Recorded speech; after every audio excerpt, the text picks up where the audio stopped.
ಪ್ರೀತಿಯ ಸಹೋದರ ಸಹೋದರಿಯರೇ, ನಾನು ಇತ್ತೀಚೆಗೆ ಒಬ್ಬ ಗುರುಗಳ ವಾಟ್ಸಪ್ ಸ್ಟೇಟಸ್ನಲ್ಲಿ ಒಂದು ಉಲ್ಲೇಖನವನ್ನು ಓದಿದೆ.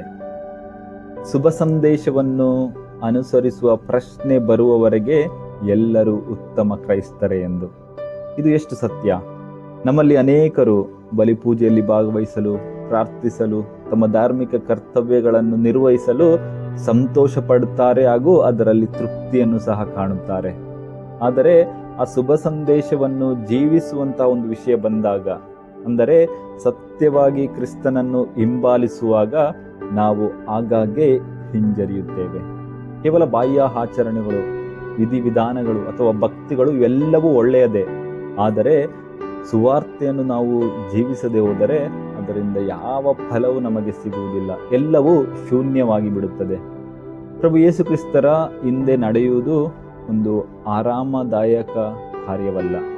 ನಾವು ಹಲವಾರು ಬಾರಿ ಎಲ್ಲಿಯವರೆಗೆ ನಾವು ಆರಾಮಾಗಿರ್ತೇವೋ, ಸಂತೋಷವಾಗಿರ್ತೇವೋ ಅಲ್ಲಿಯವರೆಗೂ ನಾವು ಪ್ರಭುವನ್ನು ಸಂತೋಷದಿಂದ ಹಿಂಬಾಲಿಸುತ್ತೇವೆ. ಆದರೆ ಯಾವಾಗ ನಾವು ನಮ್ಮ ಶಿಲುಬೆಗಳನ್ನು ಹೊತ್ತುಕೊಳ್ಳುವಂತಹ ಸಮಯ ಬರುತ್ತದೋ ಆಗ ತಕ್ಷಣ ನಾವು ಎಡವಿ ಬೀಳುತ್ತೇವೆ ಅಥವಾ ನಾವು ಕಣ್ಮರೆಯಾಗಿ ಬಿಡುತ್ತೇವೆ.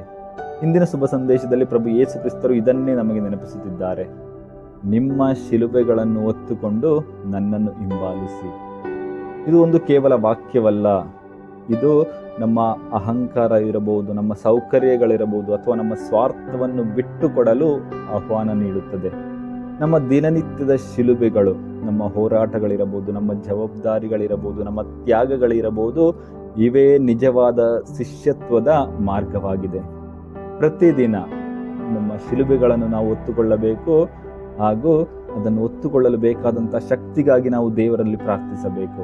ಎಷ್ಟೇ ಕಷ್ಟ ಬಂದರೂ ಆತನೊಂದಿಗೆ ನಿಷ್ಠೆಯಿಂದ ನಡೆಯಬೇಕು. ಪ್ರೀತಿಯಿಂದ ಅದನ್ನು ಹೊರುವ ಮೂಲಕ ನಾವು ನಿಜವಾಗಿಯೂ ಕ್ರಿಸ್ತನನ್ನು ಹಿಂಬಾಲಿಸುತ್ತೇವೆ ಮತ್ತು ಆತನ ರಾಜ್ಯಕ್ಕಾಗಿ ನಾವು ಫಲಗಳನ್ನು ಸಹ ಕೊಡುತ್ತೇವೆ. ದೇವರು ನಮ್ಮೆಲ್ಲರನ್ನು ಆಶೀರ್ವದಿಸಲಿ. ಆಮೇನ್. ಹಲ್ಲೆಲೂಯಾ.